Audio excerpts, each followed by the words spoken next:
یہاں جو آئین کی حکومت جس کے لیے ہم فائٹ کر رہے ہیں، قانون کی حکومت جس کے لیے ہم فائٹ کر رہے ہیں، اخلاقیات کی ریوائول جس کے لیے ہم فائٹ کر رہے ہیں، یہ جو ایفرٹس ہیں یہ ان تمام چیزوں کو کرب کرنے کے لیے، ختم کرنے کے لیے یہ لانچ کی جا رہی ہیں۔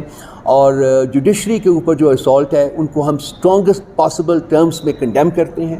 یہ کسی بھی آئینی اور قانونی حکومت جو ہے اس کا یہ خاصہ نہیں ہے کہ اس قسم کی اسالٹ کرے۔ جوڈیشری جو ہے وہ ایک پلر ہے، ایک اسٹریٹجک پلر ہے ریاست کا، اور ریاست اس کے اوپر کھڑی ہوتی ہے۔ اگر جوڈیشری فنکشنل ہوگی باقی پلرز کے ساتھ تو ریاست بھی چلے گی۔ اگر جوڈیشری جو ہے وہ کلیپس ہوتی ہے، جس کی کوشش کی جا رہی ہے، تو ریاست بھی کلیپس ہو جاتی ہے۔ ایک ملک جس میں کہ آئین اور قانون کا عمل دخل نہیں رہتا، وہ ملک نہیں رہتا، وہ ریاست نہیں رہتی۔ وہ پھر ایک جنگل کا قانون جو ہے اس کے اوپر لاگو ہو جاتا ہے، اور وہ ریاست جو ہے آگے بڑھنے کے قابل نہیں رہتی ہے۔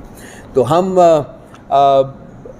آج کی اس گفتگو میں صرف مطلب in the strongest possible words we want to reiterate ہماری سپورٹ جو ہے جوڈیشری کے لیے، اور ہم یقین رکھتے ہیں اس چیز کا کہ اگر یہی وہ چراغ ہیں جو کہ اگر جلیں گے تو آگے روشنی ہوگی، اگر ان چراغوں کو بجھایا جائے گا تو ریاست جو ہے وہ بھی اندھیرے میں گم ہو جائے گی۔ اور یہ کہ ایسی ریاست جو ہے وہ ہم نہیں چاہتے کہ اس ملک میں بنے جس میں کہ کسی قسم کا آئین اور قانون لاگو نہ ہو، بلکہ شخص واحد کی دقات اور شخص واحد کی ومس اور فینسیز کے اوپر اس ریاست کو آگے بڑھایا جائے۔ ایسی ریاست جو ہے وہ اپنے قائم رہنے کا جو ریشنل ہے وہ کھو دیتی ہے اور وہ کرمبل کر جاتی ہے۔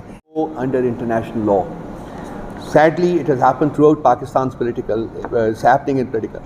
And emphasize the principles of transparency, due process and judicial independence, urging Pakistan to uphold its international obligations and safeguard constitutional guarantees, ensuring the right to a fair trial.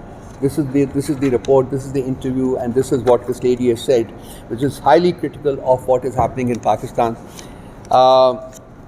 اس کے بعد جو سب چیز جو ہے بہت ہمیں وری کر رہی ہے، وہ آپ لوگوں کو ڈائریکٹلی افیکٹ کرتا ہے، وہ پنجاب ڈیفمیشن لا ہے، بل ہے جو کہ کل پاس کروا لیا گیا ہے زبردستی۔ پی ٹی آئی کی اپوزیشن کے باوجود انہوں نے زبردستی وہ بل پاس کروایا ہے۔ اس میں جو انڈیپینڈنٹ وائسز ہیں، بیسک آبجیکٹو یہ ہے کہ جی ان انڈیپینڈنٹ آزاد آوازیں جو ہیں ان کو کرب کیا جائے، ان کو خاموش کروایا جائے، اور اس میں کوئی آپ کی پلی نہیں سنی جائے گی۔ جو فیصلہ ہوگا وہ فائنل ہوگا، اور کوئی پلی کی جو پروویژن ہے وہ آپ کو گرانٹ نہیں کی جائے گی۔ چاہے ہونا تو یہ چاہیے تھا کہ آپ کی طرف سے آوازیں اٹھتیں، آپ لوگ کرتے، لیکن وہ بھی ہم نے کل بھی بیانیہ جاری کیا ہے، آج بھی ہم پریس کانفرنس میں اس کا ذکر کر رہے ہیں، اور ہم ریٹریٹ کرتے ہیں کہ ہم اس کے خلاف اپنی جو جدوجہد ہے وہ جاری رکھیں گے اور پوری کوشش کریں گے۔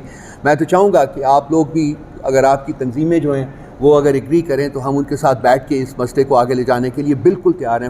ہم اپنا جو پولیٹیکل کیپٹل ہے وہ آپ کے ساتھ ایسوسیٹ کریں گے، کیونکہ یہ چیز صرف آپ کو ایفیکٹ نہیں کرے گی، یہ ہمیں بھی ایفیکٹ کر رہے گی، اور فیوچر میں، مستقبل میں اس کے کانسیکوینسز جو ہیں وہ بہت گریو ہو جاتے ہیں۔ اگر یہاں سب آزاد آوازیں چپ ہو جاتی ہیں تو یہ ملک جو ہے یہ پھر کیو ایج کو واپس چلا جاتا ہے۔ ارشد شریف کا کیس آپ کے سامنے ہے، عمران ریاض کا کیس آپ کے سامنے ہے، ان کے اوپر بغاوت اور غداری کے مقدمات بنائیں گے جس میں پنشمنٹ جو ہے وہ کیپٹل پنشمنٹ بھی تھی۔